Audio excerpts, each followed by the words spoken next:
Bonjour et bienvenue à ce webinaire qui traite de la résilience, comment s'en faire une alliée. Alors, ce webinaire vous est offert dans le cadre du Sommet du coaching Outaouais 2023. Permettez-moi de me présenter. Alors, je suis Mère-Josée Dionne, je suis une coach exécutif certifiée par la Fédération internationale de coaching. Je suis une entrepreneur et j'ai œuvré pendant 30 ans au sein de la fonction publique fédérale. Ma passion, c'est le développement du potentiel humain, la création de projets innovateurs. Aujourd'hui, je voudrais prendre quelques instants avec vous pour réfléchir sur l'importance de la résilience. Premièrement, dans ce webinaire, nous allons définir ce qu'est la résilience.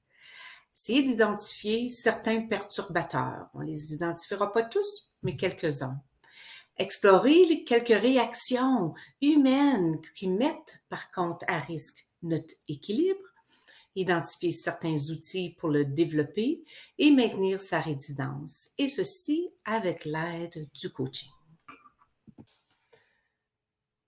Commençons par quelques mots inspirants de l'auteur Madame Rowling. Le fond du baril est devenu la base solide sur laquelle j'ai reconstruit ma vie. Ce que cette citation nous amène à réfléchir, c'est qu'inévitablement, au cours de notre vie, nous aurons des défis, des épreuves, petites ou grandes. Mais c'est dans le fond de ce baril, souvent, bien souvent, qu'on développe des compétences, des habiletés qui nous permettront de devenir un ou une meilleure entrepreneur.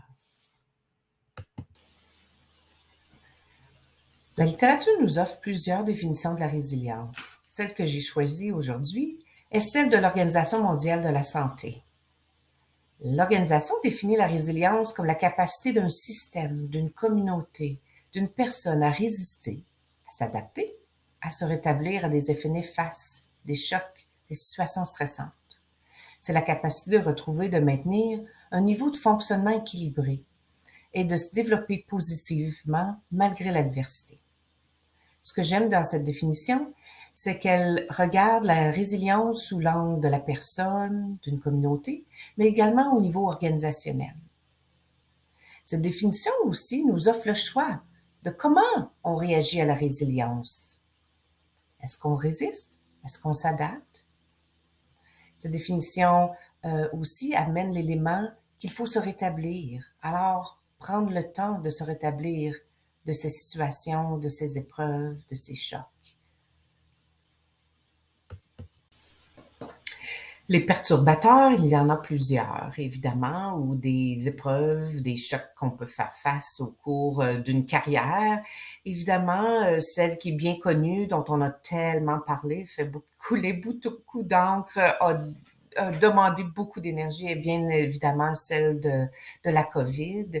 Mais il y a aussi, en ce moment, la situation économique, l'inflation, l'impact que ça a sur vos finances personnelles, l'impact que ça peut avoir sur votre santé financière au sein de votre entreprise, pénurie de main-d'œuvre qualifiée. Il y a aussi les conditions sociales, l'accroissement de la violence, évidemment, les considérations environnementales, les défis techniques, la situation géopolitique, et j'en passe. Je sais que vous pourriez en ajouter plusieurs. Il y a aussi toutes nos conditions, toutes nos situations personnelles dont on peut faire face, un déménagement, une séparation, la perte d'un être cher. Alors tout ça sont des perturbateurs qui se mettent sur notre chemin et auxquels on doit évidemment faire face au cours de notre vie. Alors, je vous laisse réfléchir et ajouter ceux et celles qui sont présentement sur votre parcours. Alors, lors de ces situations stressantes, lorsqu'on fait face à des épreuves, évidemment, on a des réactions qui sont très humaines, qui sont très légitimes. Comme par exemple, on peut vouloir ignorer les signes de détresse. Nos signes de détresse comme changement d'humeur, perte de plaisir, sentiment de débordement, difficulté à prendre des décisions, des douleurs physiques, notre corps nous parle, perte de sommeil. Ce qu'on fait, c'est qu'on fuit évidemment ou on ignore ces signes de détresse là pour se concentrer, essayer de se concentrer sur le positif. Donc on nie, on minimise que ce soit des signes de détresse, des émotions. Et aussi, ben, on peut être tenté de fuir ou de repartir très rapidement sans prendre le temps vraiment de guérir. Évidemment, c'est des réactions qui sont légitimes, qui nous permettent de survivre, mais combien inefficaces pour un rétablissement à long terme. Maintenant, regardons quelques mots inspirants de Nelson Mandela. Ne me jugez pas par mon succès, jugez-moi par le nombre de fois où je suis tombé et je me suis relevé. J'adore cette citation car ça remet en perspective notre notion de comment on mesure le succès. Le courage que ça prend parfois de se relever, de développer de nouvelles compétences pour continuer sur notre parcours, notre trajectoire comme entrepreneur. Bien sûr, le coaching peut vous venir en aide. Peut-être une route que vous choisirez de prendre pour vous aider à identifier vos perturbateurs, à renforcer votre conscience de soi, à identifier les ressources que vous avez déjà en main et que vous avez bien développées comme entrepreneur et qui peut vous aider dans le développement et maintenir votre résilience, une bonne résilience. Développer la pensée positive, le recadrage, voir les choses différemment. Développer certaines compétences additionnelles comme la résolution de problèmes, gérer son stress, établir des objectifs inspirants et réalistes, parce que bien souvent, ils sont inspirants, mais sont peut-être parfois irréalistes et ça ajoute un niveau de stress. Trouvez vos méthodes qui sont à vous, qui sont réparatrices et efficaces. Qu'est-ce qui peut m'aider à me rétablir rapidement, à me régénérer? Quelles sont vos méthodes à vous?